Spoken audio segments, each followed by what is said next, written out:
আজ আমাদের আস্বাদনের বিষয়বস্তু রাধা গোবিন্দের নৌকা বিলাস লীলা। নিতাই গৌর সীতানাথ প্রেমানন্দে হরি হরি হরি বল হরি।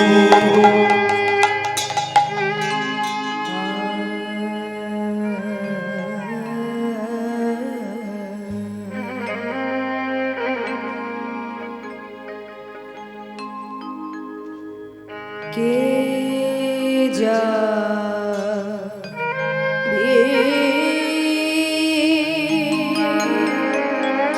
কে যাবি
যাবি কে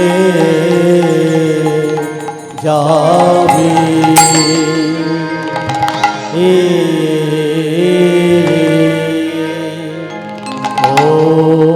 ও হে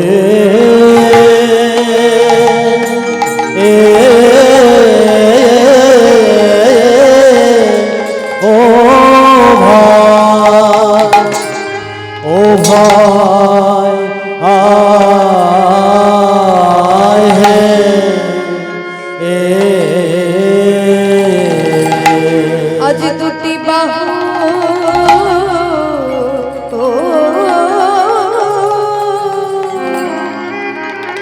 তুলে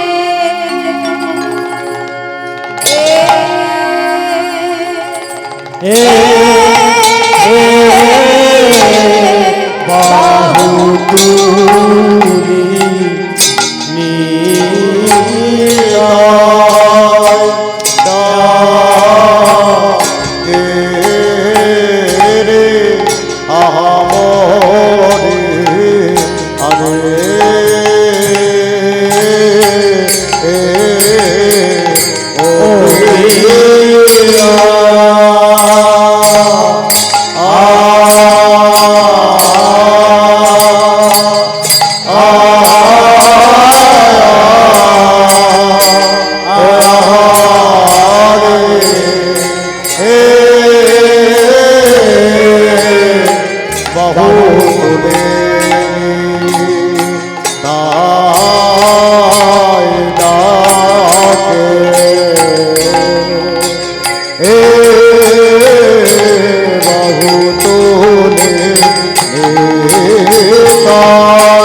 Bye.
মরিয়ারে মরিয়া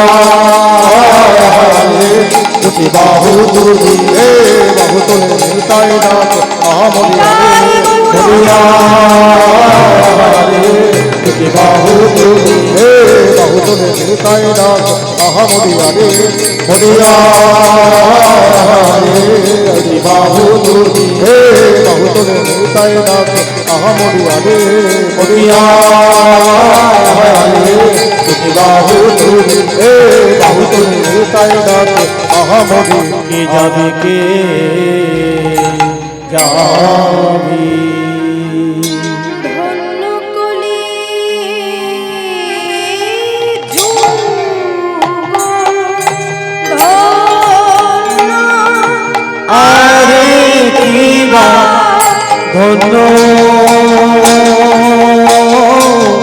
কলি যুগ ধন্য আরে কি বা ধন্য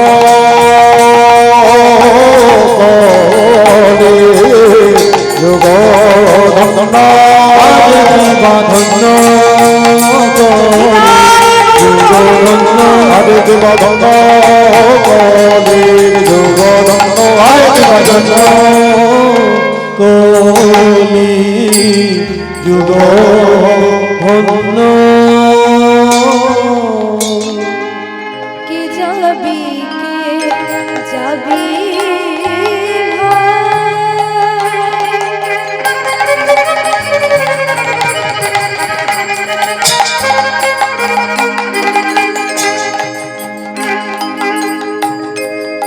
ও ভাই ভব সিন্ধু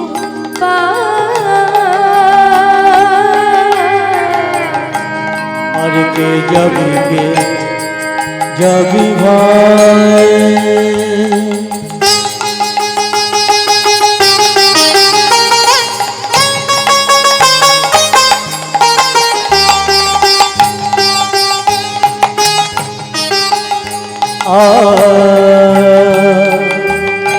ভব সিন্ধু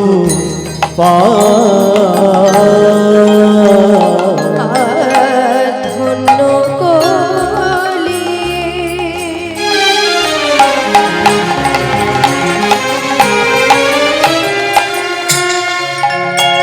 কলি যুগ ধন্য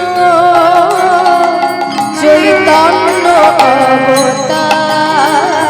অবতার ধন্য করে যুগ ধন্য চৈতন্য অবতার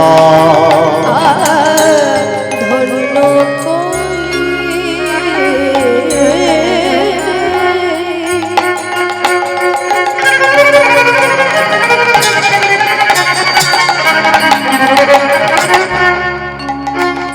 কলি যুগ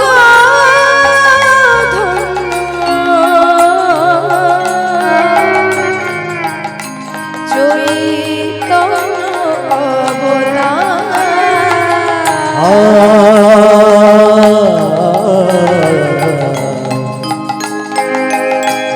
ধন্য কলি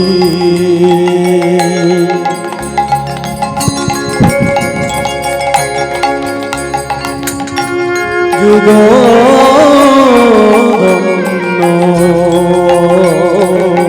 চৈতন্য অবতার এ যুগে চৈতন্য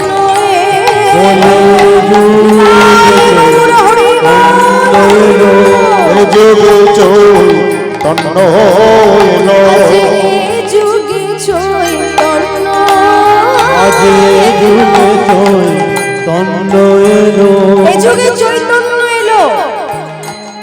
চৈতন্য আসার কারণ কি? চৈতন্য কেন এলো? না হরি নাম বিত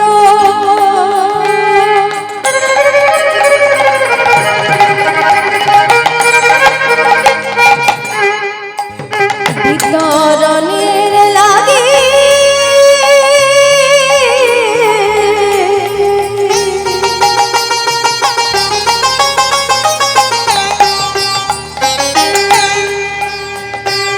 এ যুগে চৈতন্য হরি নাম বিত রনের লাগে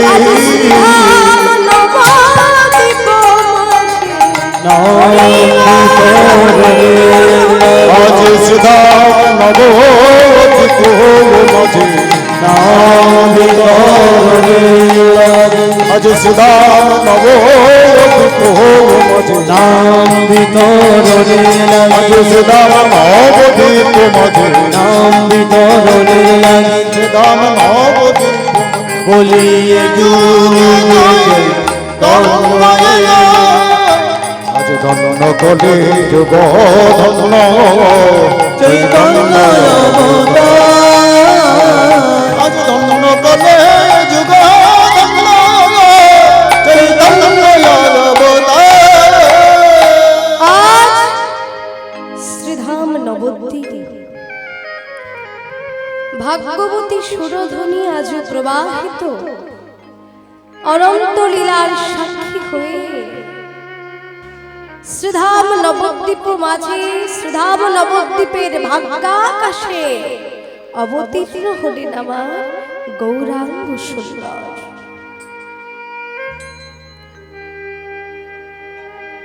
আজ গৌর সুন্দর আমার অবতীর্ণ হয়েছেন বটে, তিনি যে সময়ে এসেছিলেন সেই সময়টা কত ছিল মা?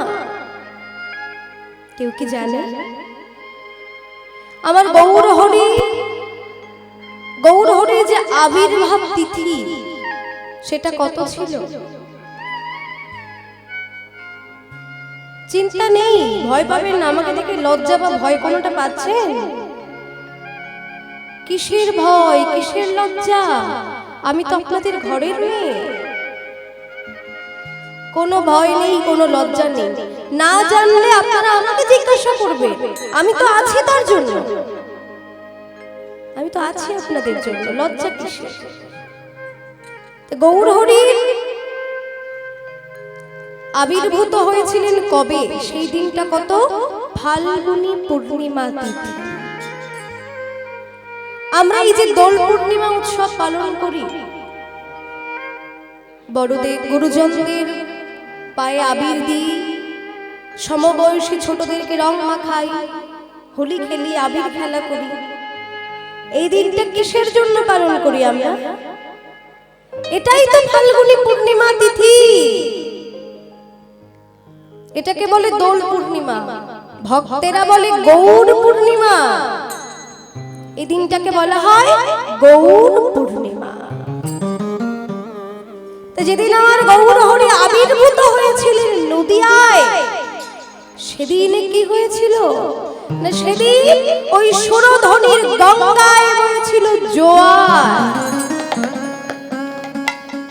1486 খ্রিস্টাব্দ, মনে রাখবেন, 1486 খ্রিস্টাব্দ ফাল্গুন মাসের পূর্ণিমা তিথিতে 18 ফেব্রুয়ারি আমার গৌর হরি আবির্ভূত হয়েছে।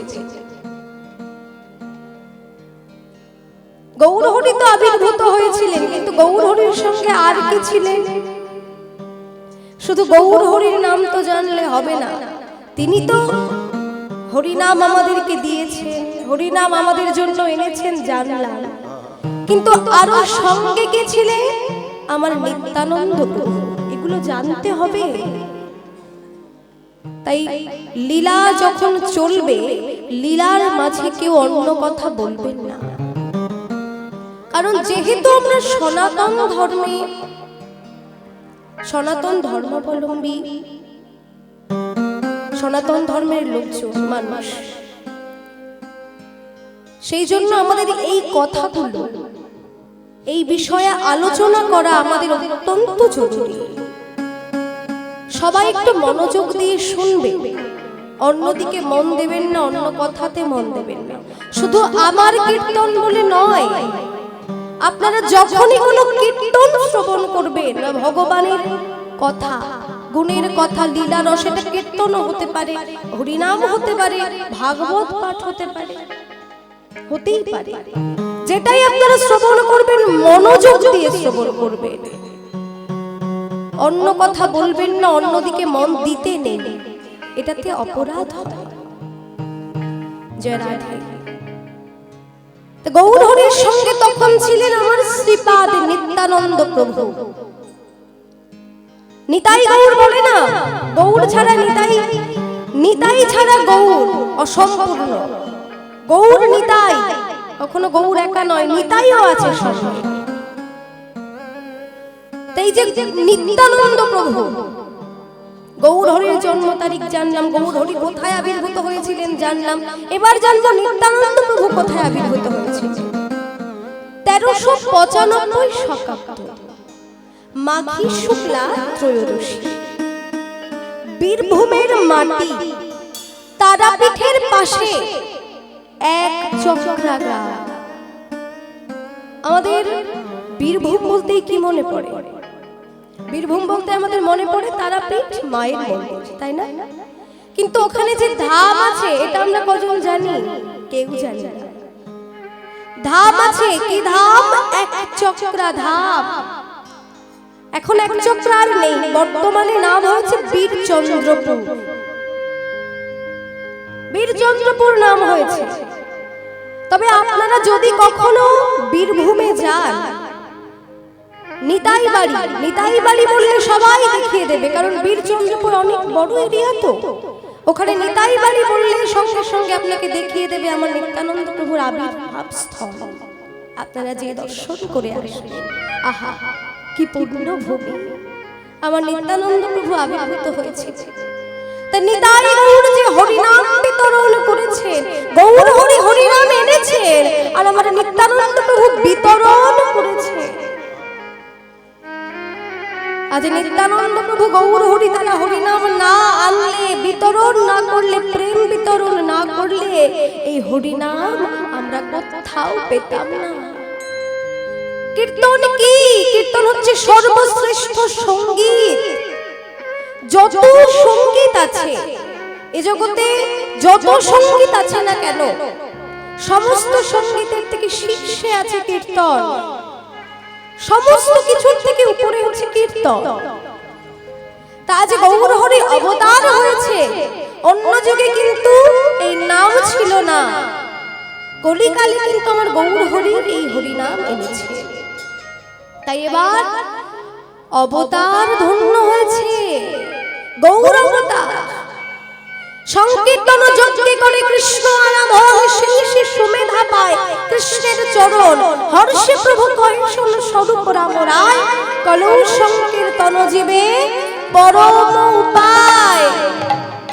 তাই বললেন তোমরা নাম যেন ভুলো না, নাম যেন ভুলো না, তোমরা নাম যেন ভুলো না, তোমরা নাম যেন ভুলো না।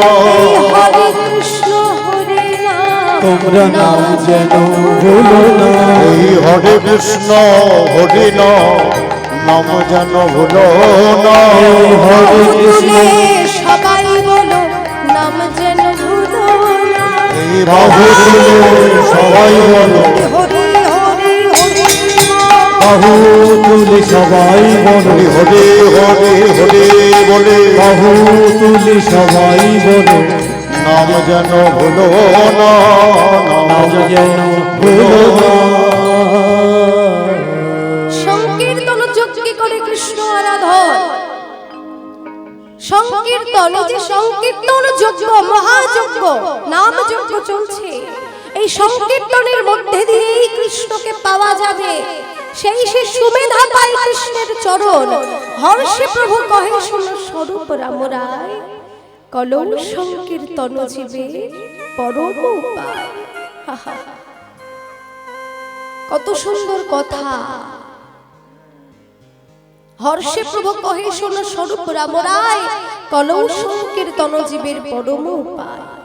কলিযুগে, কলিযুগে কৃষ্ণ নাম ছাড়া কোনো গতি নাই, কোনো গতি নাই, কোনো গতি নাই। নামই হচ্ছে একমাত্র সম্বল।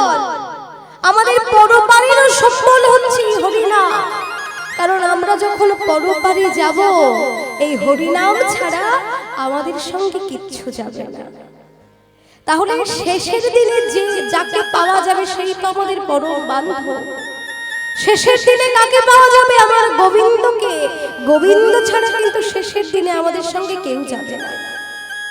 কিন্তু তাকে ভুলে আমরা মায়ার বন্ধনে আবদ্ধ হয়ে মায়ার খেলা খেলছি। স্ত্রী, পুত্র, স্বামী, কন্যা, আত্মীয় স্বজন, এই যে সবাইকে নিয়ে এই যে আনন্দে মেতে আছি, আদৌ কি তারা আমাদের নিজের? কেউ আমাদের নিজের নয়, কেউ আমাদের নিজের নয়। যে আমাদের নিজের তাকেই আমরা আপন ভাবতে পারি না। আমার গোবিন্দকে তাকে একটু আপন ভাবতে পারি না। কিন্তু শেষের দিনে সেই গোবিন্দ ছাড়া আমাদের আর কেউ থাকবে না, কেউ যাবে না। আপনার হাতে একটা সোনার আংটি, আপনার গলায় মোটা মোটা সোনার চেন থাকলেও সেটা খুলে নেওয়া হবে, কিন্তু হরিনামকে ছাড়বে? হরিনাম কিন্তু কোনোদিন আমাদের কানে বাজতেই থাকবে, বন্ধ হবে না।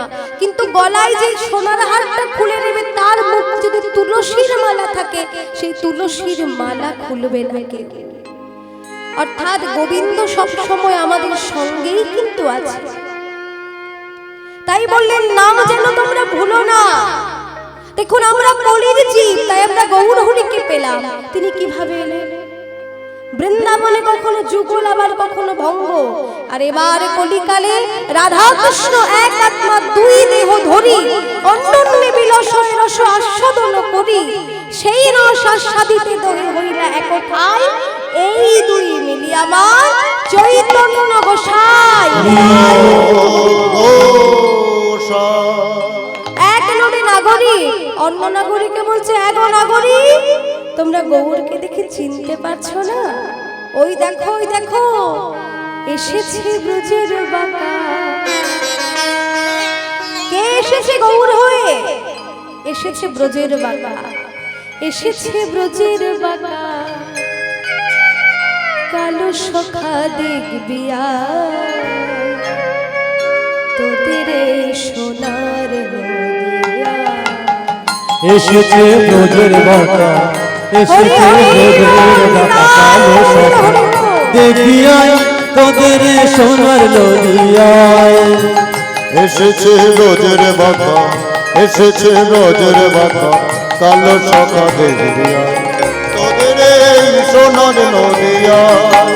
এসেছে ব্রজের বাঁকা, কালো সখা দেখিয়ায় তোদের এই সোনার নদিয়ায়।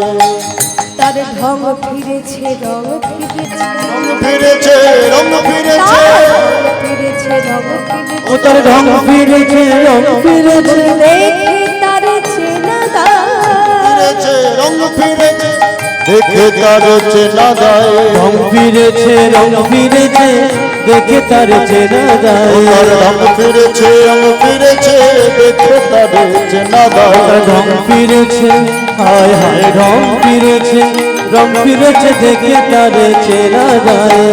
এসেছে ব্রজের বাঁকা, এসেছে ব্রজের বাঁকা, কালো সখা দেখিয়া তোদের এই সোনার নদিয়া, তোদের এই সোনার নদিয়া।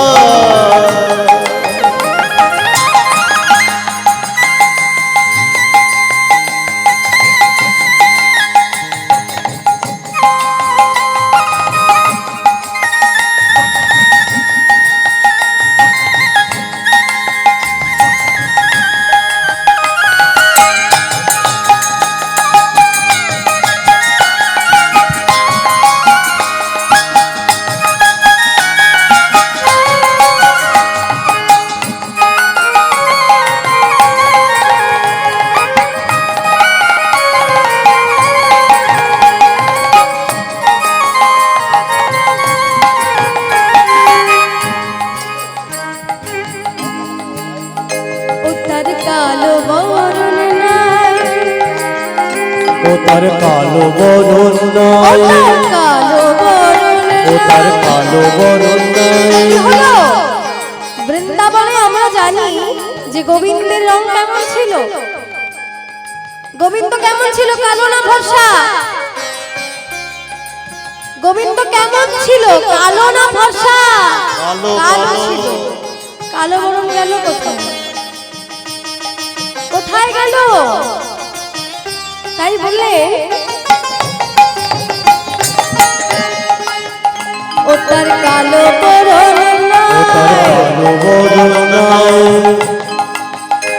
ও গোরায় অঙ্গে অঙ্গ ঢেকে গৌর হলো ও তার রায় অঙ্গে অঙ্গ ঢেকে গৌর হলো নদিয়া। ও তার রায় অঙ্গে অঙ্গ ঢেকে গৌর হলো নদিয়া। রায় অঙ্গে অঙ্গ ঢেকে গৌর হলো নদিয়া।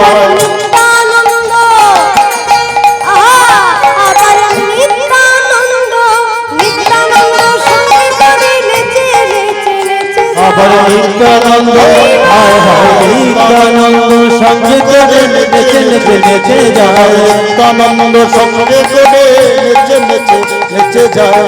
এসেছে ব্রজের বাঁকা, এসেছে ব্রজের বাঁকা কালো সখা দেখিয়া। তোদের এই সোনার নদিয়া, তোদের এই সোনার নদিয়া। সে তোদের বাবা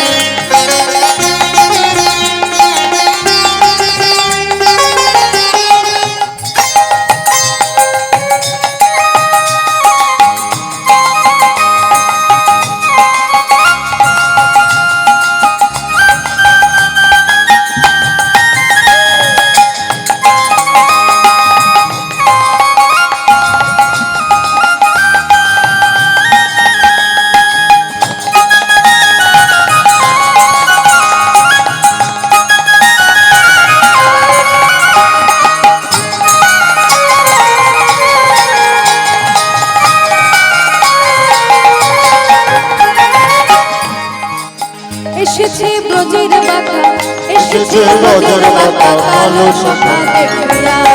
তোদের এই সোনার নদিয়া। এসেছে ব্রজের বাঁকা, এসেছে তোদের বাবা কালো সখা দেখবি আয়। তোদের এই সোনার নদিয়া, ওদের এই সোনার নদিয়া, তোদের এই সোনার নদিয়া। সোনার নদিয়া।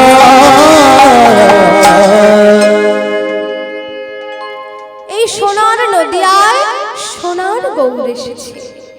কি বললেন? এসেছে ব্রজের বাঁকা কালো সখা। সেই কালো সখা আর কালো নেই। এবার নদিয়ায় এসে সে রাধা বরণ অঙ্গে ধারণ করেছে। রাধা কৃষ্ণ মিলিত হয়ে নদিয়ায় এসেছে। গৌর বরণ, গৌর বরণ অঙ্গে ধারণ করেছে। তার ঢং ফিরেছে, রং ফিরেছে। ঢং অর্থাৎ সে তো বৃন্দাবনে ছিল। কৃষ্ণ কেমন ছিল মায়েরা? কেমন দেখেন কৃষ্ণকে? ত্রিভঙ্গ বাঁকা। ত্রিভঙ্গ বাঁকা দেখেছেন তো কৃষ্ণকে? না কৃষ্ণ কিভাবে থাকে? ত্রিভঙ্গ বাঁকা। ত্রিভঙ্গ বাঁকা ছিল বৃন্দাবনে, কিন্তু নদিয়া এসে কি হয়ে গেছে? নদিয়া এসে সোজা হয়ে গেছে। ত্রিভঙ্গ বাঁকা নেই, তিন ঠাই তিন বাঁকার নেই। ত্রিভঙ্গ বাঁকা থেকে এখন সোজা হয়ে গেছে।